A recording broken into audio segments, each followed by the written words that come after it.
नमस्कार, मेलो किचनमध्ये आपलं खूप खूप स्वागत आहे। आता आपण टिफिन सीरीज बनवत आहोत आणि टिफिन सीरीजमध्ये आपण वेगवेगळ्या पद्धतीच्या डिशेस बनवत आहेत आणि झटपट होणाऱ्या रेसिपीज बघत आहोत। तर अशाच एका झटपट होणारी रेसिपी आज मी तुमच्यासाठी घेऊन आलेली आहे। आता आपण बघणार आहोत आलू पराठा आणि आलू पराठा आपण एकदम झटपट पद्धतीने बघणार आहोत। डोसा स्टाईलने आपण आलू पराठा बनवणार आहोत।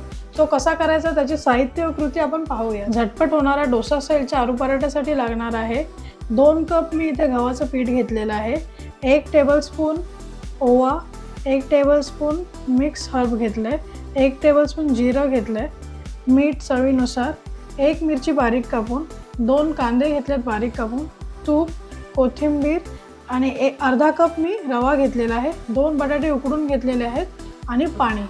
2 कप गव्हाचं पीठ आहे, त्यामध्ये मी अर्धा कप आता रवा घालते।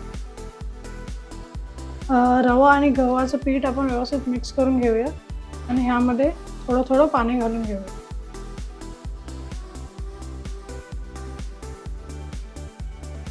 पातळ अशी आपण कन्सिस्टन्सी करून घेऊयात। जसं पाणी लागेल तसं अंदाजाने पाणी घेत आपण त्याची व्यवस्थित मध्यम अशी कन्सिस्टन्सी बनवून घेऊया। जास्त पातळ करायचं नाही।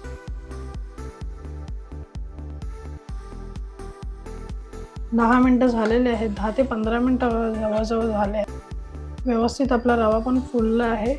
आता या बॅटरमध्ये आपण जिरं,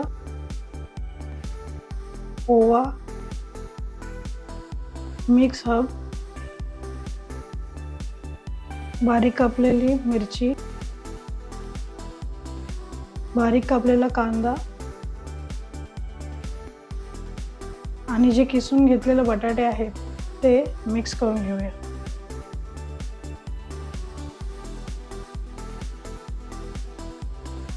थोडी कोथिंबीर आणि चवीनुसार मीठ घालूया। आता ह्या सगळे पदार्थ आपण व्यवस्थित मिक्स करून घेऊयात। सगळे पदार्थ आपले व्यवस्थित मिक्स झालेले आहेत। छान आपलं बॅटर आता तयार आहे। आता आपण डोसे काढून घेऊया। मी गॅसवर नॉनस्टिक पॅन तापत ठेवलेला आहे। आता आपण थोडं पॅन तापू दे, गरम होऊ दे। पॅनला आपण तूप लावून घेऊया। आपला तवा तापलाय। आपण तयार केलेलं बॅटर घालून घेऊया आणि आपल्या हाताच्या साहाय्याने त्याला पसरवून घेऊया।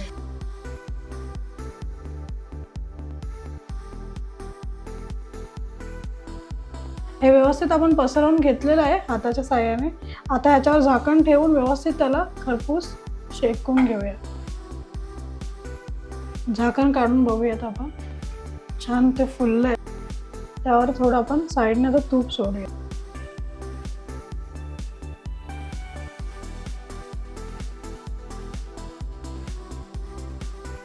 आणि हे आपण आता पलटून घेऊ आणि दुसऱ्या साईडने व्यवस्थित त्याला खरपूस होईपर्यंत चांगलं शेकून घेऊ।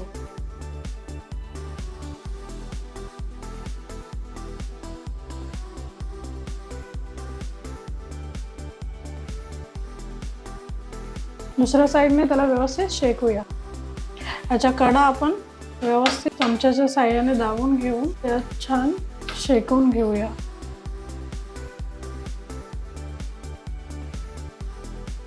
अजून एकदा त्याला पलटूया आणि ही साईड ही व्यवस्थित आपण चमच्याच्या साहाय्याने सारी बाजू त्याच्या व्यवस्थित शेकून घेऊ। आपला आलू पराठा डोसा स्टाईलने तयार झालेला आहे। आता हा मी काढून घेते आणि दुसरा आपण तयार करूया।